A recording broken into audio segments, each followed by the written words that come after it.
क्या कर रहे हो यार, क्या चलो यहाँ से, चलो चलो चलो चलो चलो। अब उसमें क्या होगा, मैंने कहा मेरा तो बैग गुम गया। निखिल ने कहा यार बैग, मेरे ग्लासेस भी गुम गए थे जो होटल में मिल गए थैंकफुली।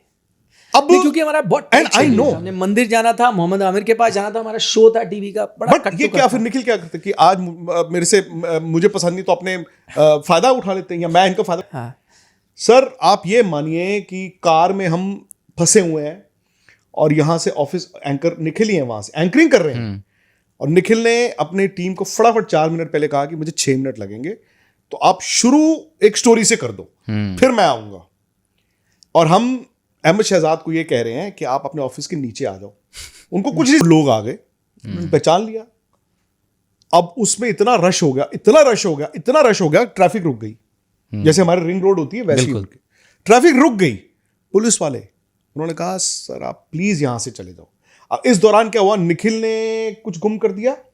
मैंने कुछ नहीं गुम किया, मेरा भी गुम किया। नहीं आपका फोन गुम हो गया था यार। नहीं मेरा कुछ नहीं गुम। फोन तो वहां जब अच्छा मीट एंड ग्रीट, अच्छा हाँ, इन्होंने पता क्या किया, एक लॉन्ड्री बैग में पासपोर्ट डाला है, फोन डाला है, पैसे डाले हैं, डॉलर डाले हैं, लॉन्ड्री बैग ऐसे लेके घूम रहे।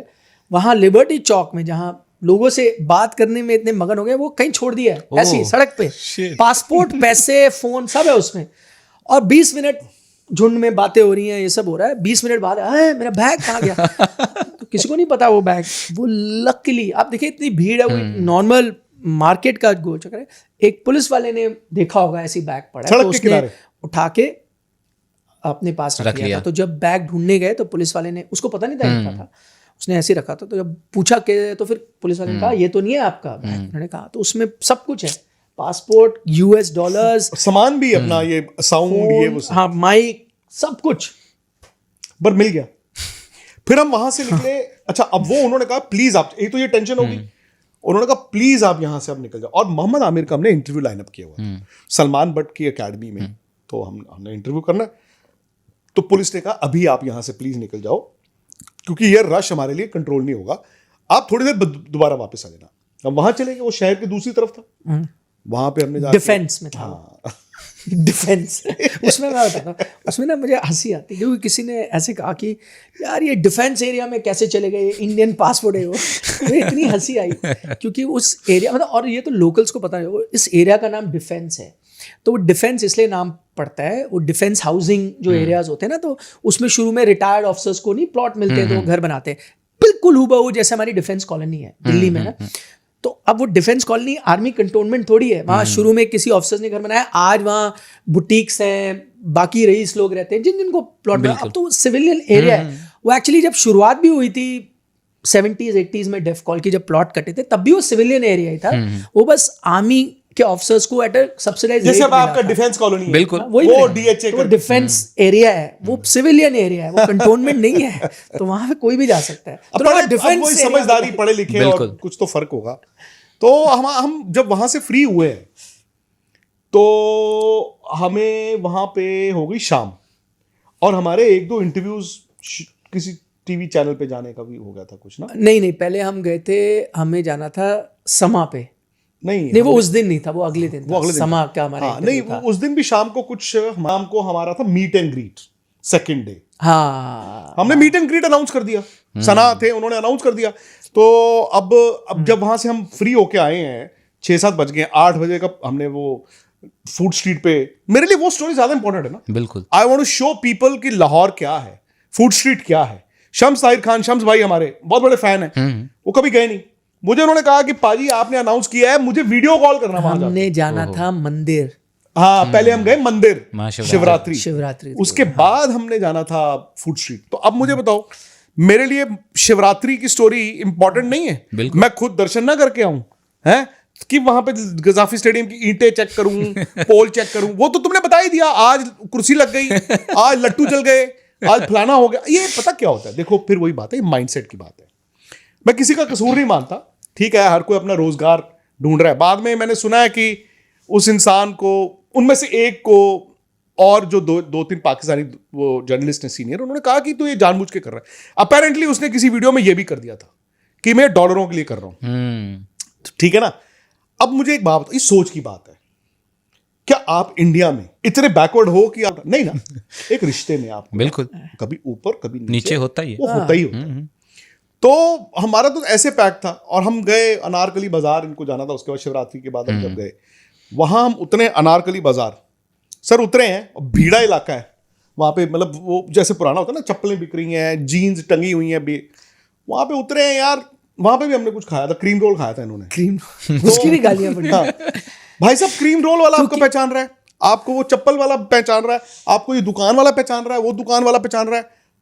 वहां पर पहली बार एक्चुअली मुझे उसी वक्त एहसास हुआ था कि यार ये तो हमें स्टार की तरह ट्रीट किया जा रहा है। एवरीबडी न्यू योर नेम, हर इंसान को पता था आपका नाम। फोटो खिंचा रहे हैं, चलो ठीक है। एक होता है वो इंडियन क्रिकेट को प्यार करते हैं, और एक इंडियन जर्नलिस्ट के थ्रू वो वैलिडेशन भी चाहते हैं, ठीक है ना। वो क्रिकेटर नहीं गए अनफॉर्चुनेटली, वो हमें मतलब उनको लगता है क्रिकेट कवर करते हैं। वहां से भी हम भागे, हमें भागना पड़ा।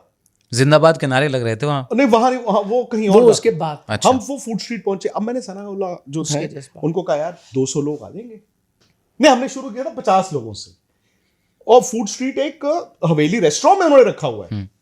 हमने कहा 50 लोग आ जाएंगे। उन्होंने कहा 50? हमने कहा अगर 100-200 आ गए ना यार मजा आ जाएगा।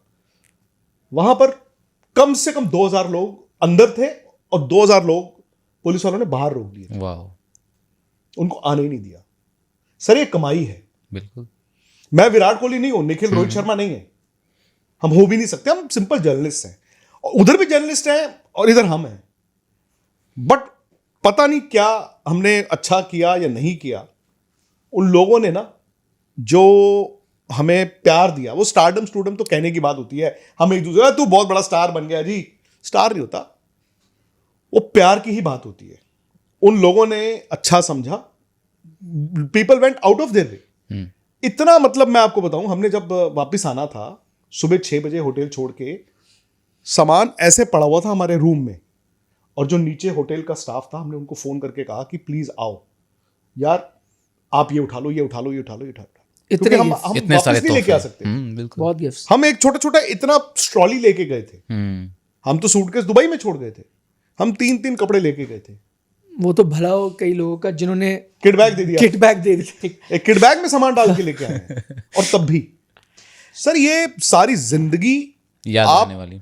और मैं इसीलिए जो लोग नुक्ताचीनी भी कर रहे थे ना, भले वो इधर कर रहे हो उधर कर रहे हो, दे नीड टू अंडरस्टैंड, जिसको मौका मिलेगा पहली फुर्सत में वो जाएगा, नो डाउट, सीधी सी बात है। इतने सारे तोहफे मिले, प्यार मिला इतना, किसी एक चीज़ का जिक्र करना तो थोड़ा सा बेमानी होगा, फिर भी मैं चाहूँगा कि आप लोग बताएं कौन सा तोहफा सबसे ज़्यादा पसंद आया, कोई जेस्चर जो सबसे ज़्यादा पसंद आया। वो मीट एंड ग्रीट में जो जब लोग आए, और मतलब सुपरस्टार तो नहीं मैं कहूँगा, लेकिन पहली बार, क्योंकि हम हमेशा वो लोग रहे हैं जो स्टोरी कवर करते हैं ना, तो पहली बार जब आप स्टोरी बने, वो अलग एक तरह से फीलिंग थी। और यूजुअली आप जर्नलिस्ट स्टोरी तब बनता है जब गालियाँ पड़ती हैं, क्योंकि आपने कोई रिपोर्ट करी होगी, लोगों को पसंद नहीं आई तो आपको गालियाँ पड़ गई, या आपने कुछ कवरेज आपका एनालिसिस गलत हो गया तो आप ट्रोल हो गया। जैसे क्रीम रोल का, जैसे मैंने एग्जांपल देता हूँ, वो सिंपल सी चीज़ थी। मैंने एक जगह बोला कि यार इंडिया में नहीं मिलते वैसे, तो उस पर गालियाँ पड़ गई, एक ऐसा आदमी क्रीम रोल। मेरा ये कहने का मतलब था कि यार पहले हमारे याद है दिख जाता था सड़कों गलियों में आता था बंदा, इनका मतलब था कि ऐसे आम नहीं होता, बहुत स्पेसिफिक एरिया में मिलता है। नहीं तो हर छोटा बच्चा हमारे टाइम क्रीम रोल खाता था। अब बच्चे है वो खाते हैं, वो बहुत सारे बच्चों को पता भी नहीं है क्रीम रोल। अब तो वो क्या खाते हैं, वो किंडर जो है ये सब खाते हैं ना, तो क्रीम रोल का नहीं, ये कहने का मतलब है। एनीवे, तो वो मीट एंड ग्रीट में जब लोग आए, और जेन्युइनली मुझे इतने लोग मिले जो प्रोग्राम्स देखते हैं, जिन्होंने कई चीज़ों के बारे में बात की कि भाई आपका वो एनालिसिस था या ये था। उसके बाद उन्होंने जानने की कोशिश की, रिपोर्टर्स आपसे सवाल पूछ रहे थे कि भाई क्या अच्छा लगा, क्या मेहमान नवाजी, क्योंकि उनको एक वैलिडेशन चाहिए थी कि भाई इंडिया में क्या है हमारे, and I think they are proud Pakistani, तो वो भी अपनी कंट्री को लेकर प्राउड है। वो चाहते थे कि हमारी कंट्री का इंप्रेशन क्या है इंडिया में, और अगर कोई गलत इंप्रेशन है तो आप क्या इंप्रेशन अब लेके जा रहे हो जहाँ वो। तो वो एक मोमेंट था। लेकिन दो मैं आपको छोटी छोटी चीज़ें बताऊंगा जो मैं उनकी मेहमान नवाजी ना, जैसे इन्होंने सनाउल्लाह की बात की, या हमें या अहमद शहजाद हुए, या बहुत ऐसे लोग मिले, मोहम्मद आमिर, राशिद लतीफ, मोहम्मद यूसुफ, बड़ा ख्याल, अनमला हसन, जिनका इंटरव्यू इतना वायरल हुआ, यहाँ पे उनको फिल्में ऑफर हो गई हैं। नहीं, इनका तो यू कैन एक्सपेक्ट, ठीक है ना। बट मैं छोटे छोटे लोग, दो मैं आपको इंसिडेंट बताऊंगा। एक तो एक जो मुझे एक ड्राइवर लेके गया था एक टीवी शो जो इंजी भाई के साथ एक टीवी शो था ना, उसके लिए एक ड्राइवर, जैसे हम लोग भी भेजते हैं किसी को पिक करने, वो ड्राइवर पिक करने आया था मुझे होटल, वो लेके गया, बड़ा ही आम नॉर्मल किस्म का इंसान था। तो मैंने कहा ना, पहला एक डिनर खा चुका था, सेकंड डिनर वहाँ खाया स्टूडियो शो के बाद, उनके प्रोड्यूसर ने पूरा डिनर था, सकलेन भाई भी थे, सब हमने वैसे ही पेट भरा था, वो डिनर खाया। वो ड्राइवर मुझे रात को 1 बज गए थे जब तक छोड़ने आ रहा था, तो उसने कहा अच्छा अब आप क्या खाएंगे मुझे, तो मैंने कहा यार मैं एक डिनर खा चुका हूँ, एक अभी फिर खिलाया, मेरे पास कोई जगह नहीं है पेट में खाना। उन्होंने बोला नहीं ये तो मेरी मतलब एक तरह से डिसरिस्पेक्ट हो जाएगी, बेइज्जती होगी, मेरा आप मेरे गेस्ट हो, मैं आपको बिना खिलाए कैसे छोड़ सकता हूँ वापस। तो कहा चाय पीनी पड़ेगी, मैंने कहा मैं चाय पीता नहीं हूँ। उन्होंने नहीं कुछ तो उन्होंने रास्ते में रोकी, मैंने कहा चलो यार मैं एक सॉफ्ट ड्रिंक पी लूँगा। तो उन्होंने रात को 1-1:30 बजे वो जो ठेले टाइप होते हैं या पान की शॉप होती है वहाँ रोका, सॉफ्ट ड्रिंक लेके दी। तो मैंने वो सॉफ्ट ड्रिंक पी, उन्होंने छोड़ा, और मुझे पता क्या लगा, वो आदमी बड़ा हम्बल बैकग्राउंड से आता था, वो बेचारा एक ड्राइवर था, बट उसको भी ये लगा कि यार ये मेहमान है, इसको मतलब वो था कि इसको मैं छोड़ नहीं सकता विदाउट।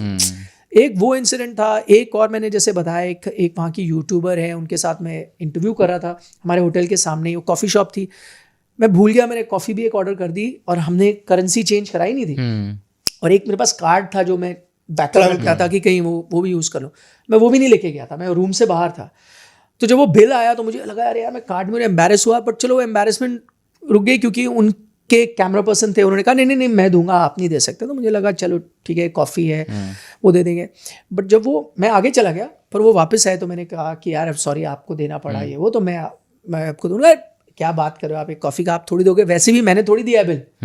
वो वेटर जो था उसने बिल ही नहीं दिया इनको, उन्होंने कहा नहीं ये तो हमारे मेहमान है। और मैं आपको ये कहना चाहता हूँ, वो एक मल्टीनेशनल चेन थी, तो अगर मेरा अपना रेस्टोरेंट है, मेरा अपना ढाबा है, मैं तो राइट ऑफ कर सकता हूँ। वहां आपको पता है हर कप गिना जाता है, तो यानी कि उसने अपनी जेब से डाला होगा कि एक कप गया, बताओ वो मुझे जानता नहीं।